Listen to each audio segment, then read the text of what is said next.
Perezida w'Uburusiya Vladimir Putin biragaragazwa ko yabango yarahisemo kugenda buhoro buhoro asonera imyenda ibihugu bitandukanye by'Abanyafrika. Amafaranga menshi bari mu Burusiya agenda yabaharira. Ayo ngayo muri rusange nayo akabashingiye n'ubundi ku bucuruzi bw'intwaro ibihugu byinshi kuri uyu mugabane wa Afrika byagiye bigurishwa cyangwa se nanone bigurizwa hakumvikanwa ku bwishyu bw'igihe kinini birumvikana.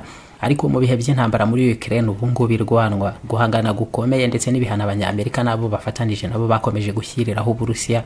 Ubu ngo bukeneye nabwo ijwi ry'ibindi bihugu byinshi bishoboka bibugomva bikanabushyigikira. Ku ikubitiro rero muri Afrika aho ngaho ibihugu bitari bike nabyo bifite imyenda minini y'Abarusiya ishingiye nyine kuri izo ntwaro bagiye babagurisha cyangwa se babahaye mu masezerano atandukanye n'ubwishyu mu buryo butandukanye.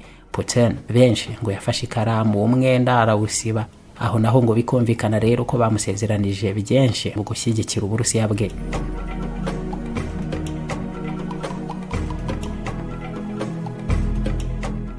Mu baturage b'Abanyafrika ijanisha rinini ubu ngubu n'ubundi nabagaragaza gushyigikira Uburusiya bikomeye. Amateka maremare y'ubusahuzi, ubukoloni, guhirika ubutegetsi ndetse n'ibindi Abanyamerika n'Abanyaburayi bakomeje kwishoramo ku mugabane wa Afrika benshi basa n'ababirambiwe. Aho ngaho abaturage benshi bakaba bumva ko kakanya mikoranira ahubwo n'amahanga yashyirwamo ingufu ari bahuza n'Uburusiya n'Ubushinwa, hakiyongeraho n'amateka ajyana n'uburyo Abashinwa n'aba Barusiya bagiye bafasha ibihugu byinshi ku mugabane wa Afrika mu ntambara zabagejeje ku bwigenge.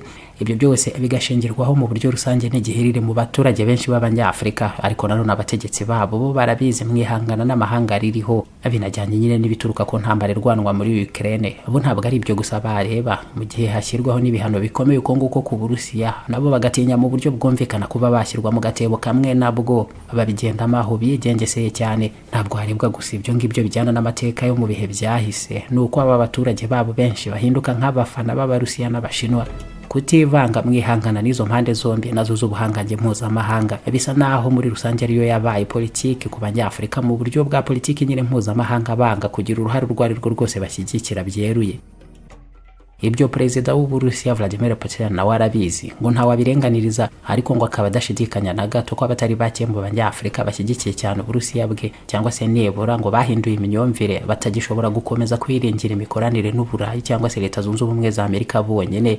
Ngo azi neza ko benshi imikoranire n'Uburusiya nayo bayitayeho byimazeyo, nawe kandi ngo akaba ariko akomeje gushakisha ibishingirwaho imibanire hagati y'Uburusiya na Afrika, ari nako abereka inyungu babivana bo mu gihe batandukana n'uburengerazuba bw'isi. Kandi nanone benshi muri aba Banyafrika ngo icyo bashaka ngo ni gihamya cyangwa se n'icyizere nk'icyo ngicyo bakeneye cyuko kwifatanya nawe ubwo ngubwo n'ibihano byose Uburusiya bwashyiriweho nabo bitabagiraho ingaruka.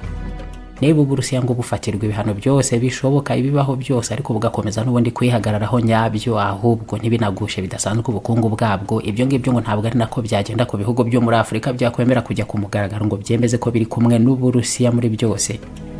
Aho rero kimwe mu byo Uburusiya nabwo bufite gifatika ni intwaro nyinshi cyane n'amasasu, kandi zikaba n'intwaro z'ibisekuru bigezweho zikagurishwa kuri make harebwa ibiciro bigereranywa n'izo mu burengerazuba bw'isi. Kongeraho ariko nanone kubaha izo ntwaro nta mabwiriza yihariye n'igituti icyo ari cyo cyose, mu gihe Abanyamerika n'Abanyaburayi b'intwaro nk'izo ngizo nyinshi batemera no kuzigurisha, ahubwo muri Afrika n'izo bemeye gutanga zikaba zihenze, ibiciro biri hejuru cyane. Aho ngaho niho Uburusiya nabwo bubera ingenzi mu bundi buryo ku bihugu byinshi ku mugabane wa Afrika. Muri Afrika imbunda nyinshi cyangwa se n'ibikoresho by'intambara muri rusange bikoreshwa n'igisirikare mu bihugu byinshi zigurwa mu Burusiya. Ibyo birebeye nko mu bihe biri hagati y'ibihumbi 2017 n'ibihumbi 2021, hejuru ya 40% by'intwaro zose ibihugu muri Afrika bigura zose ni mu Burusiya zaguzwe, mu gihe zaguzwe muri Leta Zunze Ubumwe za Amerika zose hamwe zitarenga 17%, 10% mu Bushinwa na 6% mu Bufaransa. Aho urumva ko hafi kimwe cya kabiri cy'intwaro zose muri Afrika zivanwa mu Burusiya. No muri ibi bihe rero iki gihugu cy'Uburusiya cyakomeje gukombanirizwa ku bicuruzwa byinshi ku isoko mpuzamahanga, nabwo ntabwo byabujije Uburusiya gukomeza gucuruza n'ubundi intwaro nyinshi muri Afrika. Kimwe mu bintu Uburusiya bwungutsemo bikomeye ku butegetsi bwa Vladimir Putin ni ukwaguka gukomeye cyane kwa masoko y'ibicuruzwa byabwo byihariye n'izo ntwaro. Ibihugu byinshi bifitanye amasezerano y'ubucuruzi bwazo byiyongereye cyane ku rutonde ruba rurerure cyane. Muri Afrika naho benshi bajya muri iyo gahunda kuko bemeza ko irimo n'ubwisanzure bwinshi. Iyo baganira n'Abarusiya ngo havugwa amafaranga cyangwa se amasezerano gusa, ibyo bihugu bihabwamo intwaro z'Uburusiya hakavugwa business n'ubwishyu nta kindi, mu gihe abandi ngo bahera ku bijyana n'uburenganzira bw'abantu, za demokarasi, politiki muri ibyo bihugu ndetse n'ibindi byinshi, mbere yo kwemera kubagurisha imbunda zabo cyangwa se kugirana imikoranire nabo mu bya gisirikare. Ibyo ngibyo Putin ngo ntabwo yigeze abyitaho, ni business n'imikoranire, naho ibindi bibera muri ibyo bihugu by'Abanyafrika ni ibyabo, birabareba nk'uko Uburusiya nabwo burebwa n'ibyabwo. Ikigo cy'ubushakashatsi n'amakuru ku by'umutekano n'amahoro GRIP cy'Ababirigi cyo cyemeza ko Uburusiya ubucuruzi bw'intwaro zabwo ubu ngubu ari imwe mu maturufu akomeye nabwo bushingiyeho imibanire n'amahanga, naho kugenzura ubwishyu bw'izo ntwaro ku bihugu cyane cyane byo muri Afrika byinshi bikenera n'intwaro zitari nke ku biciro bito cyangwa se nta n'amafaranga ako kanya bifite. Ibyo ngo Vladimir Putin w'Uburusiya nawe yabashije kubishingiraho byinshi mu kubona ubutegetsi bw'ibihugu byinshi bimushyigikira. Ibyo ngo ntabwo bihagararira ku kubaha zimwe muri izo ntwaro gusa cyangwa se kwemera no kuzibagurisha, ahubwo bigeze ku kigero bamwe n'imyenda yazo yari baremereye cyane ayivanaho, anabasezeranya ahubwo izindi ntwaro ku bwinshi. Madame Agatha Verdebut wo muri iki kigo cya GRIP yemeza ko bimwe mu bihugu byo ku mugabane wa Afrika Uburusiya ubu ngubu ngo bwabivaniyeho imyenda myinshi y'intwaro irimo n'amafaranga bamwe bari bakishyuzwa kugeza n'ubu buhereye mu bihe by'intambara y'ubutita n'ubumwe bw'Abasoviyeti. Ibyo ngibyo kuba atari bake mu Banyafrika byari byarababereye imbogamizi zikomeye kugira ngo babe bakongera guhabwa inguzanyo z'intwaro n'Uburusiya, mu gihe birumvikana batari bakarangije kwishyura nayo yose baba bari mu kuva kera. Mu gihe imyenda nk'iyo ngiyo ku ntwaro z'Abarusiya bakomeje kuyisonerwa, ngo byatumye rero ibihugu byinshi n'ubundi muri Afrika bigiye no kongera kugura izindi ntwaro, noneho zirimo n'izigezweho cyane mu Burusiya kuva nyine iyo myenda ivanyweho. Abanyafrika nabo bagakomeza kwizeza Putin hagati aho ngaho kujya inyuma y'Uburusiya bwe, imikoranire n'ibigo by'Abarusiya ndetse no gukomeza kugendera kuri uburengerazuba bw'isi.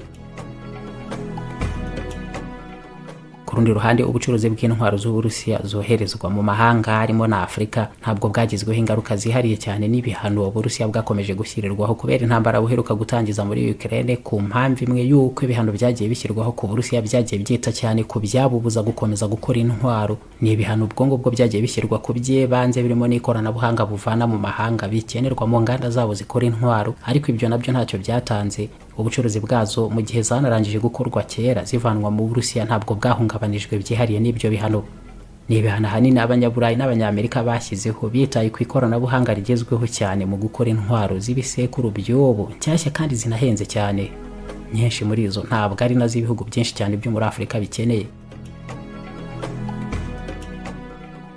Kuva mu bihe by'intambara z'ubwigenge muri Afrika ndetse n'intambara y'ubutita yaharwaniwe, uyu ni umugabane Uburusiya bwagumanyemo amasoko manini cyane y'intwaro n'amasezerano ahoraho anavugururwa kenshi.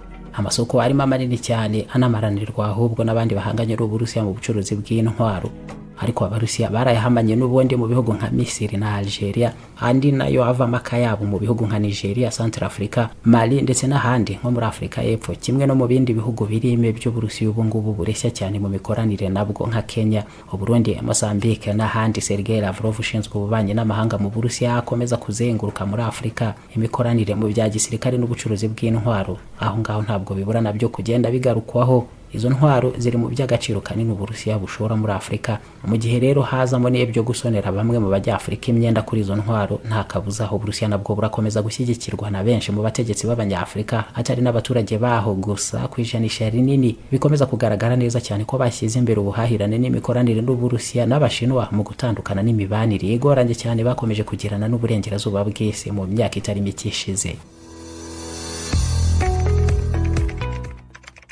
iFix Technology Limited turacuruza kandi tukabakorera ibikoresho byose bya Apple. Mu gihe wahura n'ibibazo by'ibikoreshereze yabyo cyangwa se ukundi kwangirika, Mac computer, iPhone cyangwa iPad ni ibikoresho twe dufite mu bunararibonye bw'imyaka myinshi. Turabafatanya bikorwa kandi ba Positivo BGH. Turahari ngo tubakemurire ibibazo byose mwagirana n'ibikorere ya computers z'iki kigo. Hanyuma kandi dutanga n'amahugurwa ku banyeshuri n'abandi mwese mwifuza kugira ubumenyi buhagije mu gukora ibikoresho bya Apple, byaba byangiritse cyangwa se no kubisubiza imikorere ikwiye y'umwimerere wabyo. Tubarizwa muri Atene Building, etage ya 2 mu cyumba 050. waduhamagara kandi kuri 0788442127 cyangwa nanone kuri 0788442063. iFix Technology Limited, we are Apple devices experts.